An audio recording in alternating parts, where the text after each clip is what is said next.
Hands down, one of the best opening segments of any mobile game I've played. I'll let the montage speak for itself.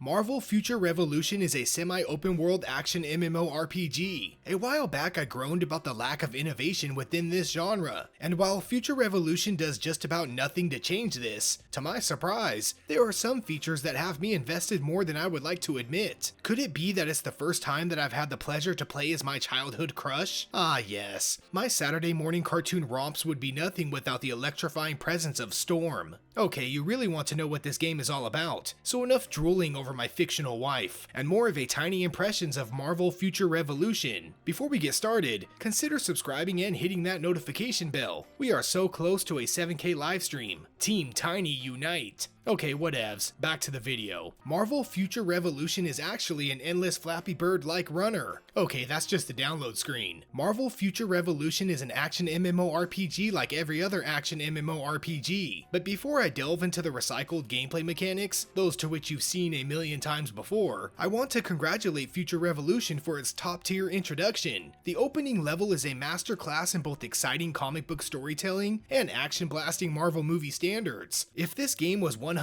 a single-player story-driven experience with this amount of production value, well, if I gave scores, we're talking a 10 out of 10. But we are not, are we? Instead, after its thunderous intro, we are greeted with the bog standard in quest design. It goes a little something like this: talk to this person, fight these people, talk to this person, collect these things, talk to this person, fight these people, and so on. Let's take a step back for a moment. Start by choosing a Marvel superstar and play through an intro level for that hero. I chose my queen, of course.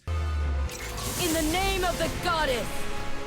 And watching her bust down Sentinels with a Magneto finale was my pre-adolescent X-Men animated series dream come true. In fact, every hero has a bombastic introductory level. I played through every one of my starting squad, just because the intros for them were so clever and unique. Okay, let's get back to the main chunk of the game. The general storyline is that of multiple worlds colliding as one, therefore all the heroes from the Marvel Universe are gathered to save the day. The storyline is a major plus, introducing many heroes and villains I either adore or totally forgot existed. By trekking through the unimaginative quest designs, I was greeted with awesome story moments and spectacular boss battles. Take down Kingpin with the help of the Punisher, defeat Ultron, and many more I won't spoil. Then level up, run back and forth, and finally get to the good stuff again. Future Revolution is a difficult game to ignore. For one, I despise the mission design and the constant quests that repeat themselves more often than a superhero movie reboot. On the other hand, I absolutely enjoy the classic story devices and cool character involvement. When it comes to gear, the game lets you equip badges that raise stats, as well as customize your hero with a range of classic outfits and futuristic ones. Customizing my girlfriend, customizing Storm to look like the badass she is, was surprisingly fun. Playing dress up is like a dangling carrot a game like this needs. The rest of its gameplay is the usual MMORPG fare: daily quests, team quests, and more. I didn't even talk about the combat. Again, the usual. Push buttons for different movesets. Each hero has special moves that represent their powers, and I will admit, having a random Spider-Man web up an enemy as I rain lightning on them just felt like nostalgic fun. There are also side quests you can partake in, and don't expect any fantastic revelations here, as they are just as lackluster as you'd expect them to be. Okay, let's talk about why I had to pick my jaw up off the floor: the absolutely amazing graphical presentation. Now, I've seen the Unreal Engine used in mobile games before, yet the Marvel influences just hit the spot. The amount of sheer detail in the character models is the equivalent of last-gen consoles. Okay, maybe I'm giving it too much credit, yet one cannot deny the amazing work put into this product. Special effects blast on screen, the high-quality textures sear my eyeballs, and the close-up story segments really pop. Speaking of pop,